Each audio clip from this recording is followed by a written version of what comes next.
இன்னைக்கு மக்கள் மத்தியில ஒரு மிகப்பெரிய போராட்டமா வந்து இருந்துட்டு இருக்கு. என்னால திருப்பதிக்கு நான் எப்படிதான் போறதுன்னே வந்து தெரியல. எனக்கு போனோம் அப்படின்னா என்னை பெருமாளை பாக்குறதுக்கு மணிக்கணக்கா நிக்க வைக்கிறாங்க கியூல.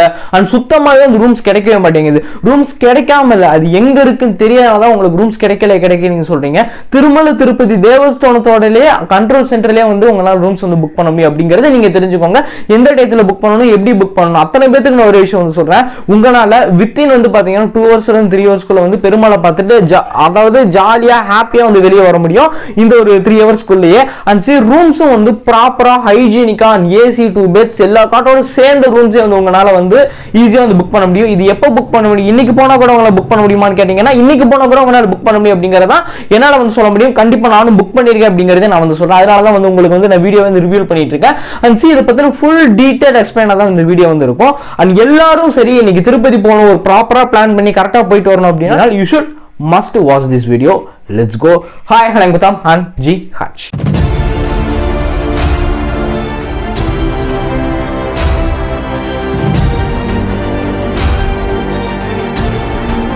விஷ்ணு வராகசாமி அவரோட 3வது அவதாரத்தை எங்க எடுத்தாரு அப்படின்னா திருப்பதி திருமலையில தான் வந்து எடுத்தாரு.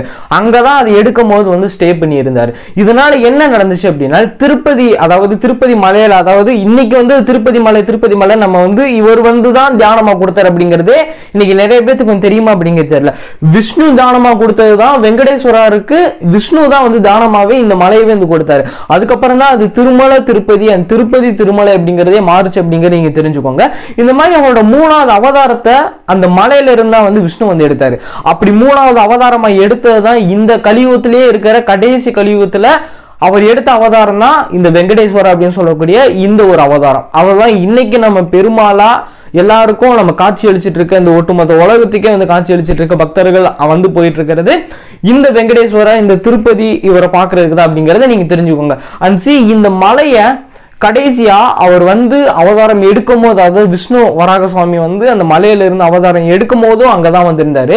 கடைசியா வெங்கடேஸ்வரருக்கு இந்த மலையவே வந்து தியானம் பண்ணிட்டு தான் வந்து அவர் வந்து போனார் அப்படிங்கிறது நீங்க தெரிஞ்சுக்கோங்க. அண்ட் இது வந்து நிறைய பேத்துக்கு ஒரு எப்படி நடந்துச்சு அப்படிங்கிறது நிறைய பேத்துக்கு ஒரு ஸ்மாலஸ்ட் ஹிஸ்டரியா நான் சொல்லணும்னு நினைச்சேன்.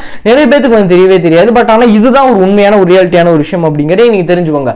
அண்ட் இங்க இருக்கக்கூடிய இன்னொரு விஷயம் என்ன அப்படின்னா, அங்க விஷ்ணு வராக சுவாமி வந்து அந்த மலையில இருக்கும் போது அவர் அந்த 3வது அவதாரத்தை, அதாவது இந்த உலகத்தில் இருக்கக்கூடிய 3வது அவதாரம். அண்ட் இன்னைக்கு நம்ம வாழ்ந்துட்டு இருக்கிறது கலியுகம் அப்படிங்கிறது ஓவரால் எல்லாத்துக்கும் தெரியும் நினைக்கிறேன். இருக்கிறதுலே ரொம்ப ரொம்ப ஒரு மோசமான காலகட்டம் அப்படின்னா அது இந்த கலியுகம் தான் அப்படின்னு சொல்லுவாங்க. அதாவது இந்த உலகத்தோட வரலாறு மீன்ஸ் இந்த உலகத்தோட யுகங்கள் அப்படின்னு சொல்லுவாங்க. அந்த யுகத்திலே இதுதான் ரொம்ப ரொம்ப ரொம்ப கடைசி ஒரு மட்டமான யுகம் அப்படின்னு பார்த்தோம் அப்படின்னா, எல்லாத்துக்குமே எதுவுமே நடக்காம ரொம்ப ரொம்ப ஒரு மோசமான யுகம்னாவே இது இந்த கலியுகம் அப்படிங்கிறத வந்து சொல்லுவாங்க.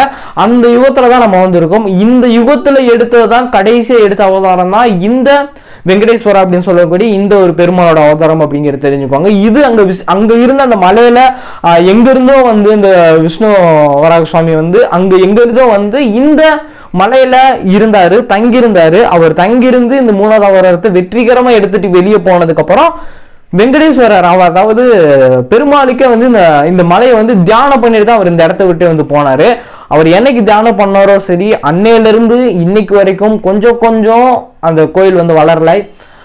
இன்னைக்கு அதான் நான் சொன்னேன், சிம்பிளா நான் சொல்லிப்பேன் வீடியோ ஸ்டார்டிங்லேயே, ஒரு மிகப்பெரிய போராட்டமாக தான் வந்திருக்கு அந்த கோயிலுக்கு போயிட்டு வருது அப்படிங்கிறது. எல்லாரும் எப்படி போகணும் அது நிறைய மைண்ட்ல வந்து ஓடிட்டே வந்திருக்கு. நான் சொன்ன மாதிரி நிறைய பேருக்கு டிக்கெட்ஸ் கிடைக்கல அப்படின்னு சொல்றாங்க. எனக்கு ரூம் சுத்தமா கிடைக்க மாட்டேங்குன்னு சொல்றாங்க. என்னோட அவங்களோட திங்ஸை வந்து ரூம்ஸ்ல ப்ராப்பரா வைக்கணும் அப்படின்னு வந்து எல்லாத்துக்குமே ஒரு ஆசை வந்திருக்கும். அது வந்து அந்த இடத்துல போகும்போது அது வந்து அங்க இருக்கக்கூடிய பக்தர்களுக்கு அது கிடைக்கல அப்படிங்கிற போது எல்லாத்துக்குமே டிசப்பாயிண்ட் வந்து ஆகுது. பட் இந்த வீடியோ நான் எல்லாத்தையுமே நான் கிளியர் பண்றேன். என்ன பண்ணணும், எப்படி வைக்கணும், என்ன செய்யணும் அப்படிங்கிறது முதற்கொண்டு உள்ள டீட்டெயிலா எல்லாத்தையும் சொல்றேன். அண்ட் இன்னைக்கும் சரி எப்பவுமே வந்து சரி இந்த நான் சொன்ன மாதிரி இந்த விஷ்ணு வராக சுவாமிக்கு வந்து பெருமாள், அதாவது வெங்கடேஸ்வரரே வந்து தினமும் பூஜை பண்றதா ஒரு மிகப்பெரிய ஒரு ஐதீகம் வந்து இன்னைக்கு வரைக்கும் ஒரு நம்பப்பட்டு இருக்கக்கூடிய ஒரு விஷயம் வந்ததுதான். இது வந்து எப்படி சொன்னா இட்ஸ் நாட் ட்ரபிள், இது வந்து கடமைப்பட்டிருக்காரு அப்படிங்கறதான் சொல்லுவாங்க. யார் அப்படின்னு வெங்கடேஸ்வரர். ஏன்னா இங்க இருந்து ஒரு அவதாரம் வந்து எடுக்க வந்த ஒரு விஷ்ணு அவதாரம் வெற்றிகரமா எடுத்து முடிச்சுட்டு இந்த மலையவே ஒப்படைச்சிட்டு போயிட்டாரு. இந்த மலை ஒப்படைச்சனாலதான் இன்னைக்கு ஆந்திரா அப்படிங்கிறதே எதனால ஃபேமஸா இருக்கு அப்படின்னு பார்த்தோம் அப்படின்னா, இங்க மேல இருக்கக்கூடிய அது மலை மேல இருக்கக்கூடிய இந்த திருப்பதினாலதான் வந்து இன்னைக்கு ஆந்திர பிரதேஷ் அப்படிங்கிறது ஒரு மிகப்பெரிய ஒரு பேசக்கூடிய ஒரு ஊரா பார்க்கக்கூடிய ஒரு ஊரா ஓவரா ரஷ்ஷா இருக்கிறதுக்கே இதுதான் காரணம் அப்படிங்கிறத நீங்க தெரிஞ்சுக்கோங்க. அவ்வளவு ஒன்றும் பாப்புலேஷன்ஸ்லாம் வந்து அந்த ஆந்திர பிரதேஷ் அந்த சைட்லாம் வந்து அவ்வளோக்கான ஒன்றும் கிடையாது. பட் ஸ்டில் இன்னைக்கு எல்லா நாட்டு மக்களுமே வந்து அந்த ஆந்திர பிரதேசுக்கு போறனால இந்த திருப்பதி பார்க்கறனாலதான் அங்க வந்து எப்பவுமே வந்து அந்த ஊர் ரஷ்ஷாவே இருக்கிற மாதிரி காட்சியளிக்கிறது. And one of the piece ஒரு ஸ்கொயர்க்குள்ள இருக்கிற மாதிரியே வந்து உங்களுக்கு வந்து ஃபீல் ஆகும் அப்படிங்கிறத நீங்க தெரிஞ்சுக்கோங்க. அண்ட் நான் சொன்ன மாதிரி இன்னைக்குமே வந்து தினம் தினம் இந்த ஒரு விஷயம் வந்து நடக்கும் அப்படிங்கிறது சொல்லப்படுது. என்ன அப்படின்னா, திருப்பதி அவர் உள்ள இருக்கக்கூடிய அந்த வெங்கடேஸ்வரரே வந்து இங்க நான் சொன்ன மாதிரி யாருக்கு அப்படின்னா விஷ்ணு வராக சுவாமிக்கு வந்து தினமும் பூஜை பண்ணுவாரு. அவர் வந்து கடமைப்பட்டிருக்காரு, நன்றி சொல்ற வகையா பூஜை பண்ணுவார் அப்படிங்கிறது சொல்றாங்க. அண்ட் இப்ப எப்படி புக் பண்ணணும், எப்படி டிக்கெட்ஸ் வந்து புக் பண்றது, தரிசன டிக்கெட் அண்ட் வந்து பாத்தீங்க அப்படின்னா ரூம்ஸ் வந்து எப்படி எல்லாம் எங்கெங்கெல்லாம் கிடைக்கும் அப்படிங்கிறது இன்னைக்கு நிறைய பேருக்கு ஒரு மிகப்பெரிய ஒரு பிரச்சனையா வந்திருக்கு. ஓப்பனா ஒரு விஷயம் சொல்றேன், ஒரு சிம்பிளான ஒரு மெத்தட் என்ன அப்படின்னு பாத்தீங்க அப்படின்னா, 3 months ஒன்ஸ் எவ்ரி மந்த் வந்து பாத்தீங்க அப்படின்னா ஒன்ஸ் வந்து திருப்பதி அதாவது திருமலை திருப்பதி தேவஸ்தானத்துல இருந்தே வந்து டிக்கெட்ஸ் வந்து ஓபன் பண்ணுவாங்க. என்ன அப்படின்னா தரிசன டிக்கெட்ஸ் வந்து ஓபன் பண்ணுவாங்க 300 rupees. இது வந்து மோஸ்ட்லி எல்லாத்துக்கும் தெரியும் நினைக்கிறேன்.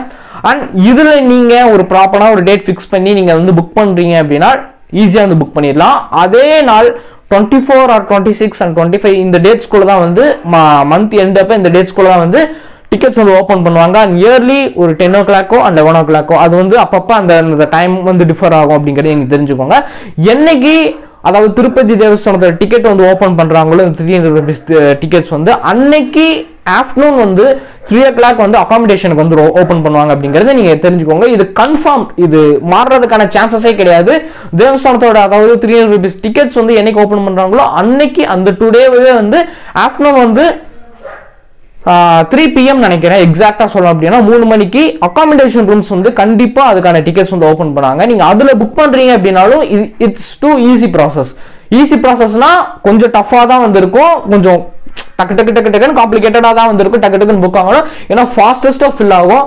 ஏன்னா ரிலீஸ் பண்ற டிக்கெட்ஸ் வந்து பாத்தீங்கன்னா எதுக்கு அப்படின்னா தேவஸ்தானத்துக்கு ஆல்மோஸ்ட் வந்து பாத்தீங்க அப்படின்னா ஒரு 45 lakhs சம்திங் எவ்வளவோ டிக்கெட்ஸ் வந்து நினைக்கிறேன். எக்ஸாக்டா இப்ப நான் வீடியோ பார்த்துட்டு இருக்கேன், அந்த இமேஜ் நான் பார்க்கல. எதுவும் கரெக்ஷன் இருக்கு அப்படின்னா யூ டோன்ட் வரி, அது வந்து ஏன் தப்பு தான். ஏன் அப்படின்னா அந்த இமேஜை வந்து நான் போடுறேன் பார்த்துக்கோங்க. இது நான் பார்க்கல வீடியோக்கு முன்னாடி எவ்வளவு இருக்குன்னு எனக்கு சரியா வந்து தெரியல. எனக்கு தெரிஞ்ச ஒரு 45 லட்சமோ எவ்வளோ சம்திங் வந்து நினைக்கிறேன். இத்தனை டிக்கெட்ஸுமே வந்து சீக்கிரமே வந்து ஃபுல் ஆகும். அண்ட் அகாமடேஷன்ஸ்க்கும் பயங்கரமா வந்து ஃபாஸ்ட் ஃபில்லிங்ஸ் தான் வந்து இருக்கும் அப்படிங்கறத நீங்க தெரிஞ்சுக்கோங்க. டக்கு டக்கு டக்கு டக்குன்னு புக் பண்ணுவாங்க. நீங்க அதுல புக் பண்றீங்க அப்படின்னா 2-4 இருந்து and 4 இது எல்லாமே சார்ஜஸ் பண்ணுவாங்க. இந்த இதுல இருந்து ரூம்ஸ் வந்து இருக்கும். நீங்க எவ்வளவு பே பண்றீங்களோ அதுல இருந்து அப்படியே ஒரு டபுள் மடங்கு அமௌண்ட்ஸ் வந்து உங்களுக்கு வந்து கேட்கும். இன்னைக்கு நீங்க ஒரு 400 ரூபாய் பண்றீங்க அப்படின்னா அது 900 வந்து உங்களுக்கு வந்து கேட்கும். இது ஏன் கேக்குறாங்க அப்படின்னா ரூமை வந்து நீங்க செக்இன் பண்ணிட்டு அங்க இருந்து நீங்க தரிசனம் எல்லாம் பண்ணி முடிச்சுட்டு பெருமாள் எல்லாம் பார்த்துட்டு வந்து ரூமை வந்து நீங்க செக் அவுட் பண்ணும் போது ஆட்டோமேட்டிக்கா உங்களோட பேங்க் அக்கௌண்ட்டுக்கு வந்து வித்தின் 1 or 2-3 வீக் ஒரு 30 டேஸ்ல வந்து ஆட்டோமேட்டிக்கா உங்களுக்கு வந்து அந்த அமௌண்ட் வந்து ரீஃபண்ட் ஆயிடும் உங்களோட டைரக்ட் அக்கௌண்ட்டுக்கு எதுல இருந்து நீங்க பே பண்ணீங்களோ. இன்னொரு ஒரு ஆப்ஷன் வந்து நிறைய பேர் வந்து கேட்பாங்க, நான் வந்து ப்ரௌசிங் சென்டர்ஸ்ல தான் வந்து நான் கௌதம் புக் பண்ணேன், பட் எனக்கும் அந்த அமௌண்ட் ரீஃபண்ட் ஆகுமான்னு கேட்டீங்கன்னா கன்ஃபார்ம்லி ரீஃபண்ட் ஆகும். நீங்க வந்து அந்த பிடிஎஃப் அதாவது அகாமடேஷன் பிடிஎஃப் நீங்க கையில வச்சுக்கோங்க. நீங்க தரிசனம் முடிச்சுட்டு ஒரு 1 வீக் கழிச்சு நீங்க அந்த கடையில கொண்டு போய் கொடுத்தீங்க அப்படின்னா இந்த மாதிரி ரீஃபண்ட் ஆயிருக்கு எனக்கு அமௌண்ட் கொடுங்க கேட்டீங்கன்னா கண்டிப்பா கொடுக்கணும். அவங்க கொடுத்து தான் தீரணும். கொடுக்க மாட்டேன் அப்படின்னா சொல்ல முடியாது. அப்படி கொடுக்க மாட்டீங்கன்னு சொன்னீங்கன்னா நீங்க அவங்க சொன்னாங்க அப்படின்னா நீங்க அபிஷியலா வந்து ஆக்ஷன் எடுக்கலாம் அப்படிங்கறத நீங்க தெரிஞ்சுக்கோங்க. ஏன்னா உங்களோட அமௌண்ட் தான் உங்ககிட்ட எக்ஸ்ட்ரா வாங்கியிருக்காங்க. அது மட்டும் இருக்காது, எக்ஸ்ட்ரா சார்ஜஸும் வந்து உங்களுக்கு பே பண்ணிருப்பாங்க. 100 or 150 சேர்த்து தான் ஒரு டிக்கெட்ஸ் புக் பண்ணி கொடுக்குறவங்க வந்து பே பண்ணிட்டு இருக்காங்க அப்படிங்கறத நினைக்கிறேன். அண்ட் மோஸ்ட்லி சிஸ்டம் இல்லாதவங்க அங்கதான் போய் பண்ற மாதிரி வந்து இருக்கும் அப்படிங்கறத நீங்க தெரிஞ்சுக்கோங்க. பட் ஈஸியா கிடைச்சிரும். நீங்க போன்ல நீங்க புக் பண்ணணும் அப்படின்னு நினைச்சீங்க அப்படின்னா இட்ஸ் டூ ஒரு காம்ப்ளிகேட்டடா அந்த ஒரு விஷயம் நடக்கும். ஒரு பதட்டத்திலே புக் பண்ணணும். அதுவும் ஆன்லைன் டிரான்சாக்ஷன்ஸ் தான் மோஸ்ட்லி வந்து எடுக்கும். கார்டு நீங்க போட்டீங்க அப்படின்னா கிரெடிட் கார்ட்ஸ் அதெல்லாம் கண்டிப்பா கிடைக்கும். பட் ஆனா டாக்ஸஸ் வந்து ரொம்பவே ஹையரா வந்திருக்கு. அதையும் நீங்க என்னென்ன ஒரு விஷயங்கள் என்னென்ன ஃபேக்டர் இருக்கு அப்படிங்கிற விஷயத்தையுமே நான் வந்து சொல்லிடுறேன். இது எல்லாமே வந்து இருக்கு. இது இந்த மாதிரி ப்ராசஸ். சரி, ஓகே, எனக்கு இதெல்லாம் எனக்கு தெரியாது கௌதம், எனக்கு இந்த டெக்னாலஜி வைஸ் அளவுக்கெல்லாம் எனக்கு வந்து இது கிடையாது. நானும் போய் பார்க்கணும், அதாவது ஒரு வயசானவங்க அவங்களுக்கு இந்த மாதிரி யூஸ் பண்ண தெரியாதவங்க இருக்காங்க அப்படின்னா அவங்களுக்கும் ஆப்ஷன் இருக்கு. வயசானவங்கன்னு கிடையாது, பொதுவா இந்த இதுல டிக்கெட்ஸ் கிடைக்கல, எதுக்குமே எனக்கு அகாமடேஷனுக்கும் கிடைக்கல, எனக்கு தரிசன டிக்கெட்ஸுக்கும் கிடைக்கல அப்படின்னா நீங்க திருப்பதிக்கு போயிடுவீங்க. அங்க போய் ஃப்ரீ தரிசனம் அப்படின்னு சொல்லக்கூடிய ஒரு கவுண்டர்ல கொண்டு போய் நின்றுட்டு மணிக்கணக்கா நின்று விட்டீங்க அப்படின்னா அவங்களை சுத்தம் தான் விடுவாங்க. பட் அங்கேயும் ஒரு சில இப்போ ரீசெண்டா கொண்டு வந்த ஒரு அபிஷியலான விஷயம் என்ன அப்படின்னா, ஒரு செட் ஆஃப் டைம், அது நைட்டோ ஏதோ ஒரு டைம் நைட்டோ காலையிலயோ இந்த மாதிரி ஒரு 2 டைம் நினைக்கிறேன், இந்த டைம்ஸ்ல அவங்க ஒரு டோக்கன் மாதிரி கொடுப்பாங்க. அது லிமிட்டட் தான். நான் இப்போ சொல்லிடுறேன், லிமிட்டட் டோக்கன்ஸ் தான் இருக்கும்னு நினைக்கிறேன். ஒரு எவ்வளோ அப்படிங்கிறது எக்ஸாக்டா தெரியல. இந்த லிமிட்டட் டோக்கன்ஸ்ல நீங்க வாங்கிட்டீங்க அப்படின்னா அதுல அந்த டைம் இன்க்ளூட் பண்ணியிருக்கோம். இந்த டைமுக்கு நீங்க ஒரு 1 hour 1/2 hour முன்னாடி வரீங்க அப்படின்னா அவங்க டேரக்டா உள்ள விட்டுருவாங்க. எதுல அப்படின்னா அந்த சீக்கிரமா ஃபாஸ்டஸ்டா போகக்கூடிய தரிசனம் கவுண்ட்ல உங்களை உள்ள விட்டுருவாங்க. அந்த கவுண்ட்ல நீங்க போனீங்க அப்படின்னா ஆல்மோஸ்ட் பாத்தீங்க அப்படின்னா ஒரு 1 hourல இருந்து 3 hours and 4 hours நீங்க பார்த்துட்டு வெளியே வந்துடலாம். ஃப்ரீ தரிசனம் தான், எப்போ ஆகும் எவ்வளவு நேரம் ஆகும் அப்படிங்கிறது யாருக்குமே தெரியாது. உங்களுக்கு இல்ல, எனக்கு இல்ல, யாருக்குமே சொல்ல முடியாது. அவங்க எப்போ ஓபன் பண்ணி விடுறாங்களோ அந்த டோரை அப்பதான் உங்களுக்கு கியூவே போகும். அப்படிங்கிற போது இது ஒரு மிகப்பெரிய ஒரு பெஸ்ட் ஆஃப் த ஆப்ஷன் அப்படின்னு சொல்ல முடியும். இந்த நீங்க இந்த ஒரு கியூல உங்களை விட்டாங்க அப்படின்னா அந்த கியூ நிக்க ஒன்ஸ் தான் உங்களை பூட்டி வைப்பாங்க. அந்த ஒரு சில பாக்ஸ், அந்த கூண்டு அப்படின்னு சொல்லுவாங்க, அந்த ஜெயில் மாதிரி உள்ள வச்சு போட்டுவாங்க. அது ஒரு தடவை தான் பூட்டி வைப்பாங்க, அதுக்கப்புறம் திறந்து விட்டுருவாங்க. நீங்க டைரக்டா போய் அப்படியே லைன் போயிட்டே தான் வந்திருக்கும். பெருமாளை பார்த்துட்டு அழகா வெளியே வந்துடலாம். அப்படியே பிரசாதத்தையும் நீங்க வாங்கிட்டு வெளியே வந்துடலாம். பட் ஸ்டில் நீங்க ஃப்ரீ தரிசனத்துல போறீங்க அப்படின்னா இதுதான் ஆப்ஷனபிள். பட் இது எல்லாத்தையும் தாண்டி எனக்கு திருப்பதி டிக்கெட் கூட கிடைச்சிருச்சு கௌதம். இங்க ரூமுக்கு தான் எனக்கு மிகப்பெரிய பிரச்சனையா இருக்குன்னு கேட்டீங்க அப்படின்னா உங்களுக்குன்னு இல்லை, இங்க மிகப்பெரிய ஒரு பிரச்சனையே ரூம்ஸ்க்கு தான் அதிகமா இருக்கு. திருப்பதியிலும் சரி திருமலையிலும் சரி ஒரு மிகப்பெரிய பிரச்சனையா தான் இந்த அகாமடேஷன் அப்படிங்கறத பார்க்கப்படுது. அப்படிங்கிறது என்னால நான் நோட்டீஸ் பண்ண வரைக்கும் அங்க போனவங்க நிறைய பேர் எனக்கு ரூம்ல தம்பி ரூம்ல என்னென்னமோ ஆந்திராலாம் பேசுவாங்க. சரி, ஓகே. பட் ஸ்டில் எல்லாத்துக்கும் இன்னைக்கு ஒரு மிகப்பெரிய சொல்யூஷன் அந்த வீடியோ இருக்கும்னு நினைக்கிறேன். என்ன அப்படின்னா நீங்க டைரக்டா திருப்பதி போயிட்டு நீங்க ரூம்ஸ் திருப்பதியில நீங்க புக் பண்றீங்க அப்படின்னா உங்களுக்கு நீங்க ஆன்லைன்ல ஓபன் பண்றாங்க பாத்தீங்களா, நான் 3 PM ஓபன் பண்ணுவாங்க. தரிசன டைம் என்னைக்கு வராங்களோ அன்னைக்கு அகாமடேஷன். திருப்பதியில் நீங்க புக் பண்றீங்க அப்படின்னா ரூம்ஸ் கொஞ்சம் அவைலபிலிட்டி இருக்கும், கொஞ்சம் லேட்டா தான் ஃபில் அப் ஆகும். பட் திருமலையில ரொம்ப ஃபாஸ்டா ஃபில் அப் ஆகும் அப்படிங்கறத தெரிஞ்சுக்கோங்க. என்ன பொறுத்த வரைக்கும் திருப்பதியில போய் ரூம் போடுறத திருமலையில போய் ரூம் போடுறத விட திருப்பதியில் நீங்க கீழே போட்டீங்கன்னா ஒன் ஆஃப் தி பெஸ்ட் ஆப்ஷனா இருக்கும். உங்களோட திங்ஸ் எல்லாத்தையுமே நீங்க வச்சுட்டு அங்க போய் நீங்க ஃப்ரெஷ் அப் ஆயிட்டு, அதாவது ஃப்ரெஷ் அப் ஆயிட்டு பாத் பண்ணிட்டு நீங்க அப்படியே பெருமாளை பார்க்க நீங்க கிளம்பி போறீங்க அப்படின்னா please remove the slipper in your room. என்ன பொறுத்த வரைக்கும் நான் சொல்லுவேன் அது ஒரு மிகப்பெரிய ஒரு நல்ல ஒரு விஷயமா இருக்கும். நீங்க இங்க இருந்து அதாவது கார்ல போனாலும் சரி இல்ல பைக்ல போனாலும் சரி, ஐ மீன் எப்படி சொல்றதுன்னா நீங்க பஸ்ல போனாலும் சரி, அவங்களோட கவர்மெண்ட் பஸ்ல போனாலும் சரி, ஸ்லிப்பர்ஸா உங்களோட கீழே திருப்பதிலாம் நீங்க ரூம்ஸ் புக் பண்றீங்க அப்படின்னா please remove your slippers in your room. அதை ரிமூவ் பண்ணிட்டு போங்க. ஒரு நல்ல ஒரு விஷயம் அப்படிங்கிற அது எப்படி சொல்லணும்னா நீங்க பழனிக்கு பாதை ஏற்ற போறல அந்த மாதிரி பெருமாளுக்கே பாதை ஏற்றி வர மாதிரி தான் ஒரு விஷயம் ஃபீல் ஆகும். நீங்க எதுவுமே இப்படி கிடைக்காம இருக்கீங்கன்னா திருப்பதிக்கு அங்க மேல பஸ் பிடிச்சு போயிருங்க.